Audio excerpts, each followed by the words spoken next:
As we edge ever closer to 2025, the marketing landscape is on a cusp of a major transformative shift. Hi everybody, this is Katrina, the owner of COSMarketing Agency. I've been involved in digital marketing for over 10 years now, and I've learned a lot along the way. And as we get into 2025, we have some interesting insights to share in regards to digital marketing strategies. We hope that you stay to the end of this video, and please hit that like, share, and subscribe button. It helps us out greatly. Thank you so much for doing that. So going into 2025, personalization at scale is going to be arguably the most important thing. That's going to be the game changer here. How can we leverage organic marketing like social media content, organic SEO, blogs, things of this nature? How can we harness that in a way that still seems targeted? It addresses the core audience and their issue without necessarily having to pump ad dollars into every single thing. That personalization at scale is going to be immensely important. There's no such thing as one size fits all when it comes to marketing anymore, or that's essentially a thing of the past. You want to get very specific and hone in on your core audience and their needs. Also, voice search optimization is something that a lot of you guys are just not even thinking about despite using it every single day. Voice searching, voice text, putting in a voice search on something like YouTube, everything is connected with voice searching nowadays, and optimizing your content and your overall marketing strategy to account for this is going to be very important. So what does that mean? You want to think about the questions that your core audience is likely to ask. That way, ideally, you are the one that they find when they are asking these questions. So that means really having an understanding on how to help your clients become more successful and more knowledgeable about the things that you offer. Yes, it's going to require more effort. No, it's not easy, but it's not meant to be easy.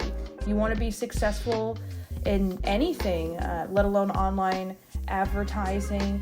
You have to be interesting, you have to be creative, you have to be dynamic. You also have to do this with purpose and with the understanding that ultimately our goal is to help our audience. If we are just simply thinking of ourselves and lining our own pockets, it's going to be hard to do that. Your audience wants to know what's in it for them, plain and simple. Also, it comes at no surprise, or should come at no surprise, that video is going to again dominate in 2025. I'm shocked that a lot of you guys are behind the 8 ball. You're not doing long or short form videos. Why? That needs to end. That needs to be a thing of the past. You need to be posting every single day, and the majority of those posts need to be short or long form video. Short form is going to continue to dominate, but do not underestimate long form. There is still an audience for it. We are in a consumer society, an attention-grabbing society. Video is not going anywhere. It does not matter the length or the style of the platform. Video is here to stay. Showcasing your products and services is going to be probably, just the overall most widely used type of content out there. Also, sharing a brand story and a message. What does your company stand for? What are your company values? And you don't have to necessarily get political with this, but understanding your company values is something you do want to put out there.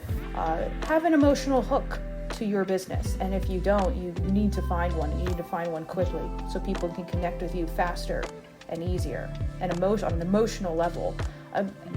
Emotion drives sales. End of story, period. Mic drop, right?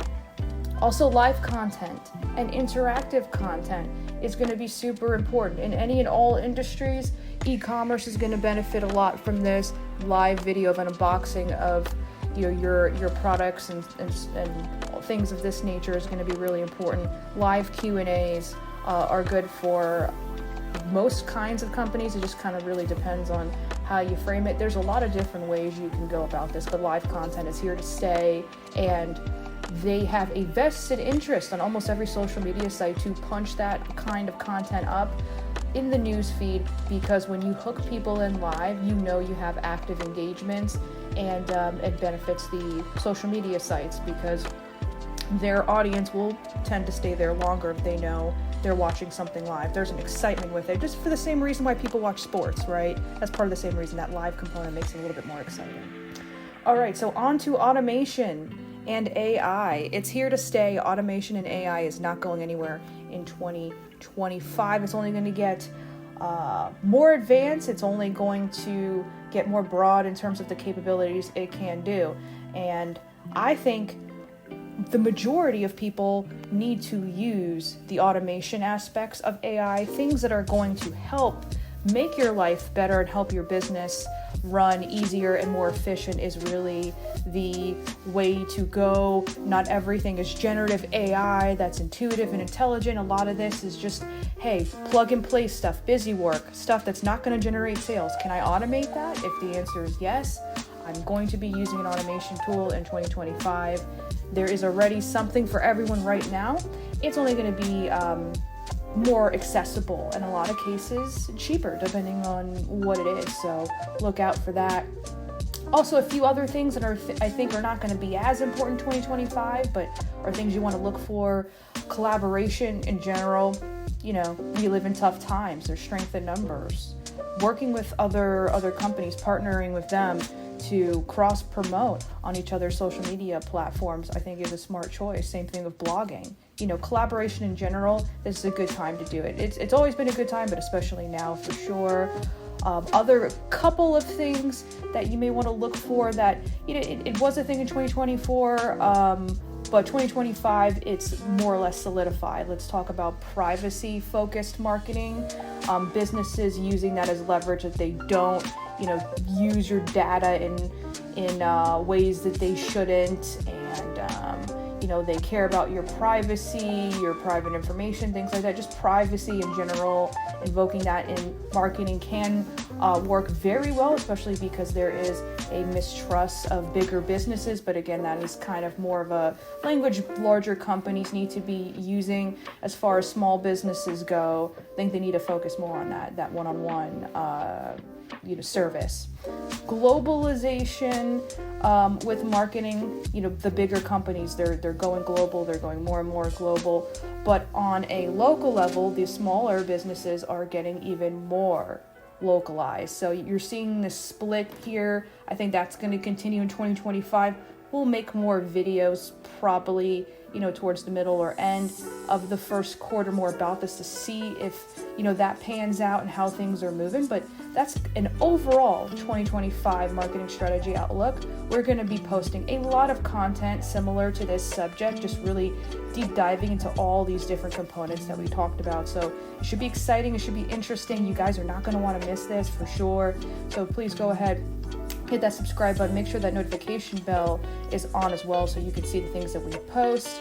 Thank you so much, guys. And if you are looking for a tailored marketing strategy specifically for your company, we do that at no cost. Call us at 407-334-9378 to book that appointment, or you can email me at COSMarketingAgency@gmail.com. We'll go ahead and put our calendar link in here as well, and our contact information in the description of this video on any and all platforms.